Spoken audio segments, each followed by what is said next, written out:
শীতকাল এমন একটি সুন্দর সময় বা এমন একটা সুন্দর ঋতু যেই সময়ে রান্নাবাড়ি করেও বেশ মজা আর খেয়েও কিন্তু খুব শান্তি। আর একটাই খালি অসুবিধে যে গরম গরম রান্না করেই খেয়ে নিতে হয়, বেশিক্ষণ রাখলে পরে কিন্তু ঠান্ডা হয়ে যায়, যেটা খেতেই টেস্ট লাগে না। কিন্তু বাদবাকি সবই শীতকালে রান্না করে খুব মজা। আজকে আমি রান্না করে নেব, দেখো কত বড় বড় সাইজের চন্দনা ইলিশ নয় কিন্তু এগুলো, এটা হচ্ছে বড় সাইজের খয়রা মাছ। কোনো জায়গায় এটাকে চাপিলা মাছ বলা হয়, আবার অন্য আরো নামেও হয়তো কেউ কেউ এটাকে চেনো। কে কি নামে এই মাছটাকে চেনো, তোমাদের ওখানে কি নামে পরিচিত, সেটা আমাকে অবশ্যই কিন্তু কমেন্ট করে জানিও। কত বড় বড় সাইজ দেখো, আমার হাতের তালুর প্রায় এক তালু সাইজের সব মাছগুলো আজকে বাজার থেকে কিনে নিয়ে এসেছেন। আর আমি তারপরে ভালো করে পয় পরিষ্কার করে কেটে কুটে নিলাম। আর এই মাছের আঁশও একটু ডলা দিলেই কিন্তু উঠে যায়, সেটাকে ভালো করে গা থেকে আঁশগুলোকে সরিয়ে নিলাম।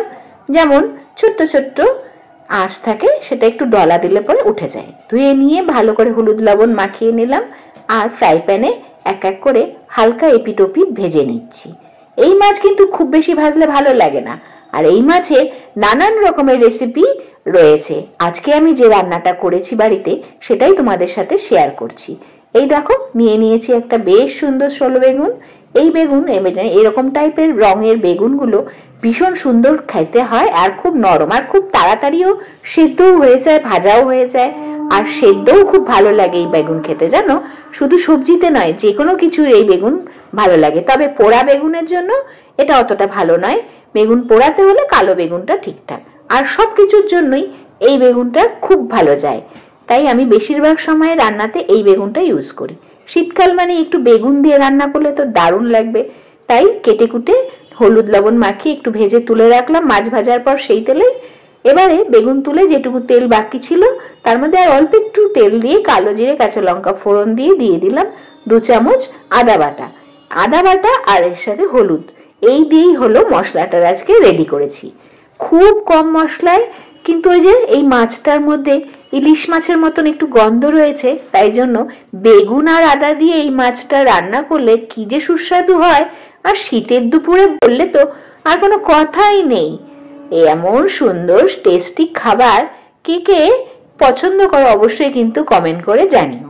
হালকা পাতলা একটা রান্না, খেয়ে সুস্বাদু লাগবে আর সবাই বাহবা। আমি মনে করি যে রান্নাটা তোমার শরীরের জন্য খুব ভালো এবং তোমার শরীরকে সুস্থ রাখবে, খেয়েও শান্তি পাবে এবং জিভের স্বাদও বজায় থাকবে, মানে মন এবং জিভ দুটোই তোমার আহা বলবে, সেই জিনিসটি রান্না করে সবারই শুদ্ধ সবাইকে খাওয়ানোই বেশি ভালো।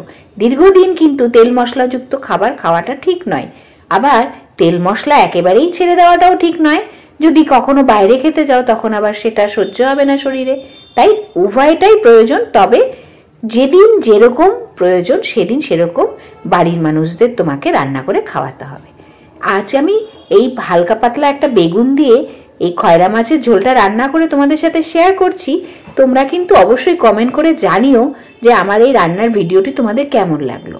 আর যদি ভালো লাগে তাহলে অবশ্যই একটা লাইক করে দিও, আর আমার চ্যানেলটি সাবস্ক্রাইব করে না রাখলে অবশ্যই সাবস্ক্রাইব করো। ঝোল ফুটে উঠলো, এবার তার মধ্যে ভালো করে বলক আসার পর দিয়ে দিলাম ভেজে রাখা মাছগুলো। এক এক করে মাছগুলো দিয়ে দেওয়াতে খুব সুন্দরভাবে দেখো ঝোলটা আরও ফুটতে শুরু করেছে। আর আমি এখন একটু গ্যাসের ওভেনের আঁচটা একটু কমিয়ে দেব, কারণ এখন আমি দিয়ে দিচ্ছি বেগুন। এখন আমি বেগুন দেওয়ার পর আর আমি কিন্তু বেশিক্ষণ ফোটাবো না, কারণ বেগুনটা ভাজাই রয়েছে আর সেদ্ধ হয়ে যাবে খুব তাড়াতাড়ি। আচ্ছা, তোমাদের সাথে দুটো টিপস একটু শেয়ার করি। অনেকেই হয়তো জানো, নতুন রাঁধুনি যারা তাদের জন্য বলছি, যখন রান্না করবে তখন সবসময় ঝোলের জন্য গরম জল ইউজ করবে, তাতে স্বাদ বেড়ে যাবে অনেক গুণ। আর দ্বিতীয়ত, যখনই রান্না করবে তোমরা ঝোল দেওয়ার পর সবসময় আঁচটাকে কমিয়ে দেবে, তাহলে দেখবে স্বাদ অনেক বেশি আসবে রান্নায়। আর হয়ে যাওয়ার পর গ্যাসটাকে অফ করে অন্তত 2 মিনিট বা 5 মিনিটের জন্য স্ট্যান্ডিং টাইমে সমস্ত রান্নাকেই রাখার চেষ্টা করবে। এই দেখো আমি কিন্তু 10 মিনিট পর ঢাকনা তুলে তোমাদেরকে দেখালাম এবং গরম গরম এখন সবাইকে খেতে দেবো, তাই সার্ভ করে নিচ্ছি বিভিন্ন প্লেটে সবার জন্য আলাদা আলাদাভাবে। আজকের এই রান্নাটা দেখো কি সুন্দর হয়েছে। তোমাদের যদি ভালো লাগে অবশ্যই একটা লাইক করো আর কমেন্ট করো।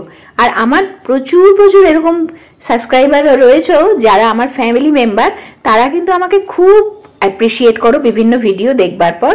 তোমাদেরকে অনেক অনেক ধন্যবাদ। আর মিনি কিচেন, খাদিজা মিনি কিচেনের বন্ধু, তুমি কিন্তু অনেক আমাকে কমেন্ট করো, প্রতিটা ভিডিও তুমি দেখো।